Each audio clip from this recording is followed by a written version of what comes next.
everyone. This is the story of the selfish crocodile.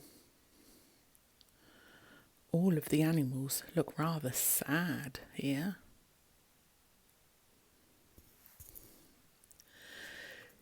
Deep in the forest, in the river, lived a large crocodile. He was a very selfish crocodile. He didn't want any other creatures to drink or bathe in the river. He thought it was his river. Every day he shouted to the creatures of the forest, "Stay away from my river. It's my river. If you come in my river, I'll eat you all." So there were no fish, no tadpoles, no frogs, no crabs, no crayfish in the river. All were afraid of the selfish crocodile. The forest creatures kept away from the river as well. Whenever they were thirsty, they went for miles to drink in other rivers and streams. Every day, the crocodile lay on his great big back in the sun, picking his big, sharp teeth with a stick. But early one morning, the forest was awakened by a big, loud groaning sound. Something was in terrible pain.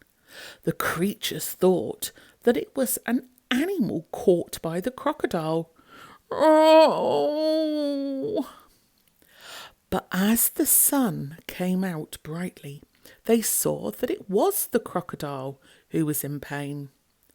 He was laying on his big back, holding his swollen jaw, and he was crying real tears.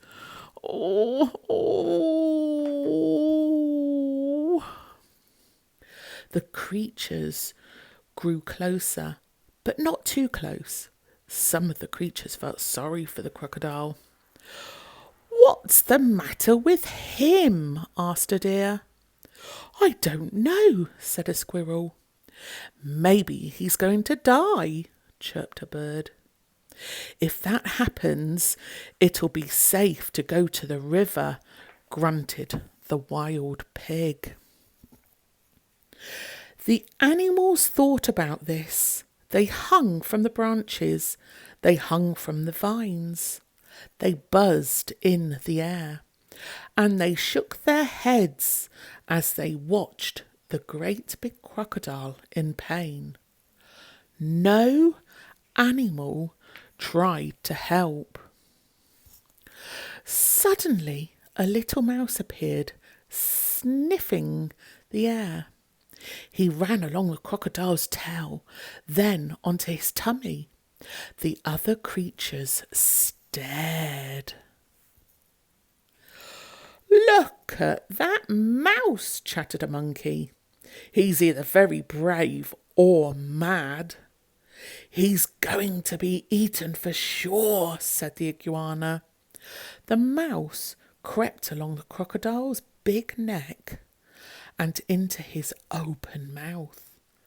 There was a hush in the forest. The mouse got hold of something and pulled and pulled and pulled. Then he put it on his shoulder and walked out of the crocodile's mouth. There was a loud cheer from the astonished creatures. "Yay!" The crocodile sat up and said, "I don't feel any more pain. It's all gone." Then he saw the mouse walking down his tummy, carrying an enormous crocodile tooth on his shoulder.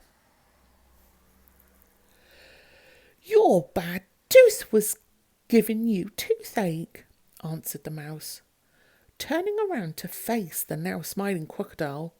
"Do you want it back?" "Oh, no, no, no, no, get rid of it. And when you've done that, Come back and I'll have a present for you. The mouse went and buried the bad tooth under a tree, and when he returned, the crocodile had a nice, juicy nut waiting for him. As the crocodile watched the mouse eating the nut, he said to him, "You were very clever getting rid of my toothache, and kind too. I am so grateful, but what shall I do if my toothache comes back?" "Don't worry, I'll help you take care of your teeth," answered the mouse, nibbling. Soon the crocodile and the mouse were the best of friends. And one day the crocodile sent all the animals an invitation. "Please come to drink and bathe in the river. I won't hurt you. The river belongs to us all," he said. The creatures weren't afraid to drink and bathe in the river any more. Although the crocodile was sometimes snappy, they grew to love him. And soon the river was full of fish and tadpoles and crabs and crayfish.